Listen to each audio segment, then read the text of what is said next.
9月26日，美国牵头向联合国人权理事会提交了一份关于中国的决议草案，要求联合国人权理事会在理事会会议期间就新疆维吾尔自治区的人权状况进行辩论，并督促联合国成员国支持批准这项决议草案。根据法新社报道，该草案已经得到了英国、加拿大、瑞典、丹麦、芬兰、冰岛和挪威的共同签署。同一天，来自20个国家的60多个维吾尔组织在一份联合声明中对该决议草案表示欢迎，并表示他们将继续督促各国采取必要措施，跟进联合国最近公布的关于所谓新疆的调查结果。如果该决议草案获得通过，那将是联合国人权理事会成立16年以来第一次把中国涉嫌侵犯维吾尔人和其他突厥群体利益的议题列上了辩论日程。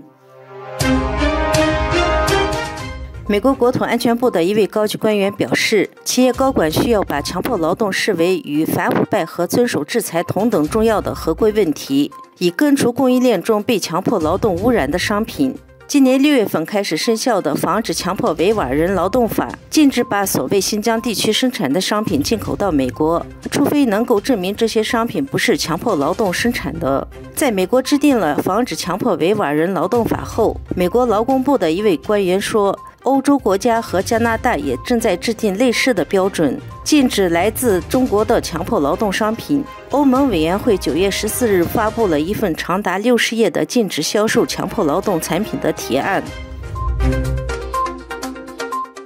在中共建政73周年前夕，在英国的停止维吾尔种族灭绝、藏人协会及英国港侨协会等9个团体联合去信首相府，呼吁新任首相关注中国对维吾尔人、藏人和港人群体的威胁，并向英国新任政府争取支持。信函提到，若不加以制止，中国的侵犯人权行为将使世界人权危在旦夕，不但影响生活在中共统治下的人，也危及在英国的人。促请特拉斯回应他在竞选时提出的忧虑，展现全球领导力和行动力。在英国的维吾尔人、藏人及港人群体联合呼吁英国新政府实行5项具体措施。第一，制裁对维吾尔人、藏人及港人群体实行压迫的中共官员，包括曾任西藏及所谓新疆区委书记陈全国。第二，在英国范围内禁止协助中共侵犯人权的企业，包括在西藏、所谓新疆及香港协助中共实行暴行的大华科技和海康威视。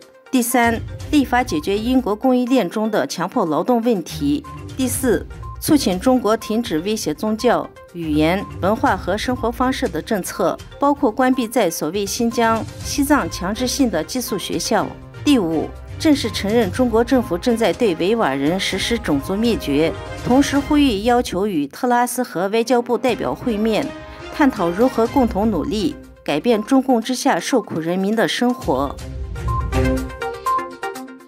9月22日，联合国负责审理柬埔寨共产党政权罪行的特别法庭驳回了前首脑乔森潘的上诉请求，并维持了2018年的原判。这意味着他在1970年掌权时，因犯下了种族灭绝、反人类罪行、战争罪行等，面临终身监禁。91岁的乔森潘是该党现存的最后一位核心领导人，当时受到了中共的扶持，却不到4年即迅速垮台。柬埔寨共产党造成的死亡人数虽有争议，但多数人认为至少占全国总人口的1/4。根据上述特别法庭的数据，在该党掌权的3年8个月的期间，因饥饿、酷刑等原因导致非正常死亡的人数可能高达300多万人。